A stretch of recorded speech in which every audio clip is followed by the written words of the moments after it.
I will never forget the sound of the wrapping paper tearing. It was the only thing anyone could hear. No music, no laughter, just that quiet crinkle as my daughter, Kaya, carefully unwrapped her gift, her tiny fingers tugging at the corners like it was the most precious thing in the world. And for a second, she actually smiled, that soft, hopeful kind of smile kids get when they think magic might still be real. But when she opened the box, her whole face shifted. Confusion first, then a flicker of something deeper, hurt maybe. Her little shoulders stiffened and she glanced at me. The box was empty. I saw it before she even said a word, just a plain cardboard bottom. No tissue paper, no toy, not even a note. Just nothing. I blinked, trying to make sense of what I was seeing. Was it a mistake? Did something fall out? Maybe someone forgot to pack it? But before I could open my mouth, I heard him, my father, Frank. He let out this sharp laugh, short and cold like a bark in winter. He sat back in his armchair, folded his arms, and said, "Kids like her shouldn't expect anything. World's got enough leeches already." My heart dropped. Kaya froze. Her hands were still in the box, like maybe she just hadn't seen the gift yet, like maybe it was hiding under the flaps or tucked in the corner. But there was nothing. I felt the heat rush up my chest. My hands trembled where they rested on my lap. I wanted to say something, anything, but the words caught in my throat like splinters. Then Sandra, my sister, snorted and muttered, "She's just like her mother, always expecting handouts. Worthless." My jaw clenched. I could feel the muscles in my face tightening, the burn behind my eyes threatening to spill over. I forced myself to look at Kaya. She wasn't crying, not yet, but her lips were pressed tight, and her chin was trembling the way it does right before it breaks. Her eyes, those big soft eyes, were filling with tears she was too proud to let fall. She looked at me again, not asking for help, just checking if she should pretend it didn't hurt. And in that moment, I hated myself. I hated that I'd brought her here, that I'd hoped, maybe stupidly, for a normal Christmas, that I thought my father could be different, that I wanted them to see the beautiful, kind, creative girl Kaya was and love her like I did. But they didn't see her. To them, she was just an extension of me, a reminder of my divorce, my failure, the mess I'd made of my life according to them. The room was dead silent except for the soft hum of the heater and the ticking of the grandfather clock behind Frank's chair. Each second sounded louder than the last, like it was counting down to a moment I wasn't ready for. Kaya looked down at the empty box again. Her fingers brushed the edge, then slowly she folded the flaps shut. Her hands were shaking now, and then she whispered something. "I got you a gift too, Grandpa."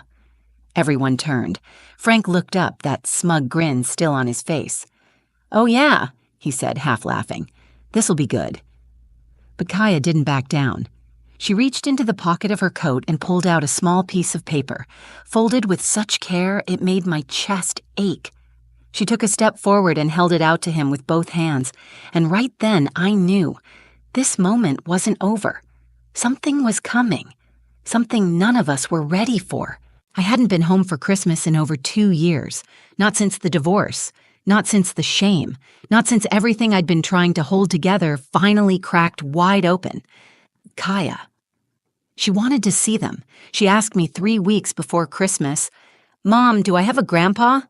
That was her way of asking why we were always alone during the holidays, why we didn't have matching pajamas or giant trees or cousins to run around with. So I said yes, and when she asked if we could visit him this year, I said yes again, against my better judgment. I don't know what I expected. Maybe I thought time would have softened them. Maybe I believed just for a moment that when they saw Kaya, when they really looked at her, they'd feel something. Warmth, regret, love, anything. Instead, the minute we pulled into the driveway, I felt that old weight settle back onto my shoulders, that invisible tension that coils around your ribs like barbed wire when you're trying to smile for people who don't really want you there. Their house hadn't changed, still cold, still perfect, still spotless, in that way that feels less like home and more like a museum. My mother greeted us with that plastic politeness she'd mastered over the years, A quick hug for me, a soft pat on the head for Kaya. Her eyes lingered too long on the scuff marks on Kaya's boots. I saw it, how she took her in like an item on a shelf, deciding whether or not she belonged. Sandra barely looked up from her phone when we walked in. She offered Kaya a half-hearted "hey," then went right back to scrolling. I could already feel my stomach tightening. And then there was Frank, my father. He was in his usual chair by the fireplace, whiskey glass in one hand, TV remote in the other. Didn't even stand up, just gave a nod and muttered, "Didn't think you'd actually show up." That was his way of saying hello. Kaya gave him a shy wave, her mittened fingers poking through the wool. "Hi, Grandpa," she said softly, like she was testing the word out loud for the first time. He grunted. I don't know why I still hoped for more. Maybe because Kaya was trying so hard. She'd made little drawings for everyone, carefully colored, folded, and tucked into envelopes with their names on the front. She even asked me how to spell "to my Aunt Sandra" because she wanted it to be perfect. She worked on them every night for a week. I wanted this to be special for her. I wanted her to feel like she had a family, even if they were far from perfect. I scraped together what I could from tips and extra shifts just to buy her one nice outfit, a little gift to open, and enough gas to get us there. That morning, as I tied her scarf, she looked up at me and said, "Do you think they'll like my drawings?" And I said, "Sweetheart, they're going to love them." But in the pit of my stomach, I already knew the truth. I was bringing her into a house where kindness was currency they never gave out for free, where smiles were measured and love had conditions. Still, I tried. I told myself this was about Kaya, not me, that I could keep my chin up, play nice, pretend for one day that everything was okay. But as I watched her heart quietly break in front of them over something as cruel as an empty gift box, I realized they hadn't changed, and I wasn't sure they ever would. Kaya handed out her little envelopes like they were treasures. She moved through the room so gently, like she was afraid to disturb anything. Each envelope had a name on the front, written in her careful, blocky handwriting. She gave one to my mother first, then Sandra, then even my brother Matt, who'd barely spoken a word since we walked in. When she got to Frank, she paused for just a second, long enough that I held my breath. But she smiled, lifted the envelope, and said, "Merry Christmas, Grandpa." He didn't look up from the television, just held out a hand like she was delivering the mail, not offering a piece of herself. She moved back to the couch and sat beside me. Her face was still lit up, hopeful. She had no idea how cold the room had gotten. Then Frank picked up a large box from beneath the tree. It was wrapped in silver paper, topped with a red bow, almost too neatly. He held it out toward Kaya with a grunt. Her eyes widened. "For me?" He shrugged. "Says your name, doesn't it?" She looked at me first, like she needed permission. I nodded, even though something in my gut twisted. She scooted to the floor and pulled the box into her lap. Her small hands ran over the paper like it was sacred. I watched her savor every moment, the untaping of each edge, the careful unfolding. She wanted to remember it. Then the lid came off. She peered inside, and I saw it happen. The exact second she realized it was empty. Her face didn't crumple, not right away. Instead, her eyebrows pulled together in confusion. She reached in, as if something might be stuck at the bottom. She looked up at me, uncertain. There was nothing in the box. Nothing. Frank laughed, loudly this time. "What, you were expecting something real?" he scoffed, leaning back. "World doesn't give you gifts for just showing up, kid." Kaya blinked. Her hands froze. I couldn't move. Then Sandra, always waiting for a moment to cut deeper, chimed in from her corner of the couch. "Well, she is just like her mom, always expecting people to hand her things. It's no surprise." I felt it in my chest like a punch. I turned to her. "Sandra, don't." She raised a brow, smirking. "What? It's true." Kaya was silent now. The box still rested in her lap, flaps wide open, exposing the nothing inside. The room had turned on her, and I saw her realize it. I hated them. I hated them for making her feel small, for making her question her worth, for laughing like it was all a joke. I reached for her, but she didn't move. She just kept staring at the box like it might somehow fill itself if she waited long enough. Inside, I was screaming. Say something. Stand up, defend her. But I didn't want to make a scene, not in front of her. That's the thing about being in families like this. You learn to freeze when things get cruel. You learn to smile through clenched teeth. And I'd spent so many years doing just that, it almost felt normal. But it wasn't normal. Kaya was only 7. She didn't know how to put on a mask yet. She didn't know how to swallow that kind of pain. Then she looked up at Frank. Her voice was quiet, barely more than a whisper, but it cut through the room like a bell. "It's okay," she said. "I got you a gift too, Grandpa." And just like that, the whole room shifted. No one spoke, no one laughed.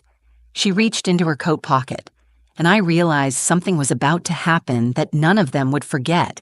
I stared at her completely still as Kaya reached into her coat pocket. The room had gone silent. So quiet I could hear the faint creak of the old floorboard under the Christmas tree with every slight movement. My own breath felt too loud in my chest. She pulled out a folded piece of paper. It looked small in her hands, fragile even, like something that could be crumpled and dismissed without a second thought. But she held it like it mattered, like it meant something. I whispered, "Kaya, maybe not now." She turned to me, and there was something in her eyes I didn't recognize. Not sadness, not hurt, but calm, steady. She gave a little nod, the kind that said, "I have to do this." Then she turned to Frank. "I made this for you," she said. Frank didn't even lean forward. He just glanced at it with that same bored expression he always wore when someone dared ask him to feel something. "Oh yeah?" he muttered, sipping his drink. "You draw me a snowman or something?" There was sarcasm in his voice, the kind he always used when he wanted to make you feel small without raising it. But Kaya didn't flinch. She walked across the room and held it out to him with both hands. That's when I noticed her fingers were shaking. I knew that feeling. The way your hands betray you when your heart's thudding in your chest, when you're trying to be brave, even though every part of you wants to run. He took it from her like it meant nothing, slid it open with one hand while still holding his glass in the other. Then he looked down and stopped. I couldn't see what was on the paper from where I sat, but I saw his face. It didn't twist in confusion or irritation like I expected. Instead, his eyebrows drew together. He blinked once, then again. His jaw slackened just slightly, like he'd forgotten what he was doing. The entire room seemed to lean in. "What is it?" Sandra asked, impatient. He didn't answer. He just stared. Kaya stood there, hands clasped in front of her now, watching him quietly like she wasn't sure what came next either. I got up and crossed the room, slowly, almost afraid to break the moment. I stepped beside her and gently placed my hand on her back. She didn't look at me. She just kept her eyes on Frank, and he looked older than I'd ever seen him. Not angry, not smug, just still. He folded the paper carefully, deliberately, almost reverently, and placed it on the side table next to his chair. Then he stood up. No one knew what to say. No one moved. He walked out of the room without a word. The sound of his footsteps down the hallway was the only thing we could hear. He didn't slam the door, didn't shout, just left. I looked down at Kaya. Her voice was quiet when she asked, "Did I do something wrong?" I knelt beside her, wrapped my arms around her, and whispered, "No, sweetheart. You did something brave." Sandra muttered something under her breath, but this time, I didn't care. Because I knew, whatever Kaya had drawn, whatever she had written, it got through to him in a way none of us ever could. She didn't fight back with anger. She didn't cry or scream or run. She gave him a gift, one that reminded him he was still human, even if he'd forgotten. And I think, just maybe, that scared him more than anything else. I didn't see my father for the rest of the day. He didn't return to the living room, didn't come back for dinner. Not even when my mother called out that dessert was ready, in that overly sweet tone she used when pretending everything was fine. Kaya didn't mention him again that evening. She played quietly with the ribbon from one of her other small gifts and helped me fold the wrapping paper scraps like it was any other night. But I could tell her mind was somewhere else. Every now and then, her eyes would wander toward the hallway where Frank had disappeared, like she was waiting for something. But nothing happened. Not that day. We left early the next morning. I told them we had plans back in the city, but the truth was, I couldn't bear to spend another second pretending. Sandra didn't even get up to say goodbye. My mother handed me a foil-covered plate of leftover ham and told me to drive safe. No mention of what happened. No one asked how Kaya was doing, and that, somehow, hurt even more. The ride home was quiet. Kaya stared out the window, watching snow blur past the trees. I reached over and held her hand at one point. She squeezed back. I didn't bring up the drawing. I didn't want to make her explain something that was clearly so personal. I didn't want to pull apart whatever magic had lived in that moment. But I thought about it the whole drive home. What had she drawn that made my father, the man who once called me too soft for crying at a movie, turn pale and leave the room without a word? I found out 4 days later. It came in a small, unmarked box left on our porch. There was no return address, just Kaya's name written in careful block letters across the top. She opened it slowly, like she wasn't sure if it was safe to hope. Inside was a tiny music box, old-fashioned, wooden, hand-carved edges with little roses painted around the lid. It played "Somewhere Over the Rainbow" when she turned the crank. And there was a note. It was just one line, handwritten in a shaky, unfamiliar scrawl. To the bravest girl I know. Thank you for remembering her. No signature, but we didn't need one. Kaya clutched the box to her chest like it was made of gold. She didn't say anything at first. She just held it and smiled. I sat down next to her on the floor and finally asked, "Kaya, what did you draw for Grandpa?" She looked up at me and said, "It was a picture of him holding hands with Grandma, and me." Her voice was soft. I told him I hope he smiles again one day, because I remember how she made him laugh. My throat tightened. I didn't speak. I couldn't. Because that was it. That was the part of him I'd forgotten even existed. The man who once smiled, once laughed. Before grief hardened him, before the years made him cruel, Kaya saw through all of that and gave him a piece of something he thought he'd lost forever. Not pity, not guilt, hope. She didn't try to fix him. She just reminded him that he used to be someone worth remembering, and in return, he gave her something too. Maybe not love, maybe not forgiveness, but a beginning. And sometimes, that's enough. The music box now sits on Kaya's nightstand. Every night before bed, she winds it up. Not always to listen. Sometimes she just likes to hold it, to feel its weight in her hands, to know it's there. The way a child might clutch a stuffed animal they've outgrown but still can't let go of. She hasn't said much about that day since, but every now and then she'll mention Grandma, someone she never even met, but speaks about like she's still here, like she's someone Kaya knows through the stories I've told and the quiet space she left behind, and maybe she does. Frank never called. He didn't send a follow-up message. No, I'm sorry. No explanations. That's not who he is. Maybe that's not who he'll ever be. But a week after the music box arrived, I got a letter. It wasn't addressed to Kaya. It was for me. It was short, 3 lines written in the same uneven handwriting. I was wrong. About you. She's a good kid. I hope you're doing okay. No name. But I knew. And for reasons I can't quite explain, I cried after reading it. Not because it made everything better, not because it fixed the years of silence or the way he used to look through me like I was a disappointment wearing a name tag, but because for once, it felt like he saw me. And more than that, he saw Kaya. He saw what I've always known, that she's special, that she has this way of peeling back the coldness in a room and showing people their own warmth, even when they don't deserve it. She's not loud. She doesn't demand attention, but she changes things. She changed him. Not completely, but enough. Enough to make a man who'd shut the door on the world open it just a crack.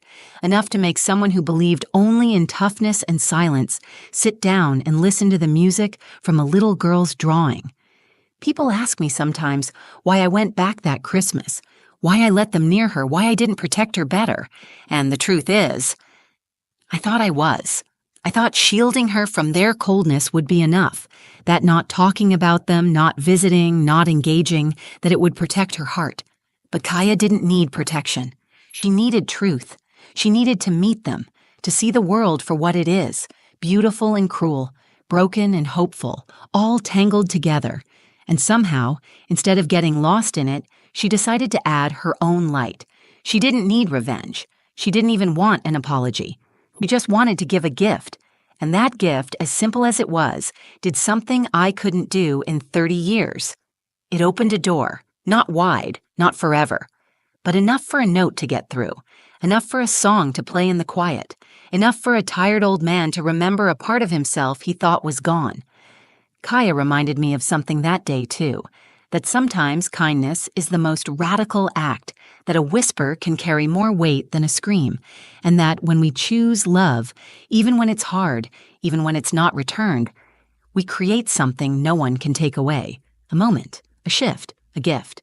If this story touched you, don't forget to like, share, and comment. And maybe give someone in your life the gift of a second chance today. You never know what doors it might open.